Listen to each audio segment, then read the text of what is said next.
Bonsoir à tous. Hier, on avait demandé de savoir entre l'homme et la femme qui est auteur de la déception. Alors, selon vous, on avait demandé ça. Alors, selon moi d'abord, j'ai dit quelque chose entre les deux. Dans une relation, quel que soit un début de relation ou soit une relation en mariage. Donc, la femme, je vous avais dit, n'oubliez pas d'écrire, de nous écrire, parlons un peu, discutons sur les commentaires, parlons sur mon point de vue et parlez sur vos points de vue, cherchons un peu une solution pour vous de pouvoir chercher à sauver ce qui se trouve dans ce genre de problèmes. Alors, pour la femme, la déception de la femme est trop due sur l'argent, le matérialiste.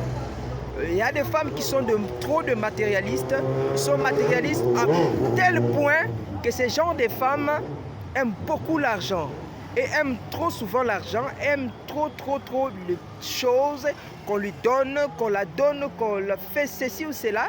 Elle aime trop l'argent et les biens. Vous voyez, elle est matérialiste. Quand elle n'est plus rassasiée ici, elle cherchera à avoir encore plus ailleurs. Elle cherchera encore à avoir encore plus quelque part.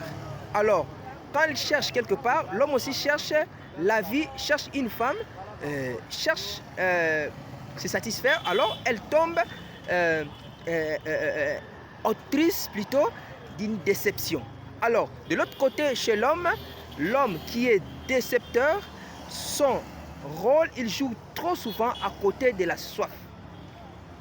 Vous voyez, à côté de l'impudicité, des hommes impudiques, des hommes qui ne se rassasient pas vraiment de la vie, qui cherchent toujours les femmes, qui cherchent toujours, qui ne se rassasient pas. Pour eux, ce genre des hommes, ils ont toujours besoin d'une femme de taille, de mince, de gros. Donc, des hommes qui ne se rassasient pas, qui cherchent toutes les catégories de femmes. Ce sont des genres de femmes, des hommes plutôt, qui sont acteurs de cette déception. Alors, on a toujours dit, vous nous commentez sur les deux cas que vous avez, que je vous ai présentés. Alors, quels sont les cas qui se répètent trop souvent sur votre entourage, dans votre vie ou votre expérience vécue avec la femme, avec une relation? Pour quel côté que les choses pareilles se répètent entre la femme et l'homme? Quel est l'auteur? La femme ou bien l'homme?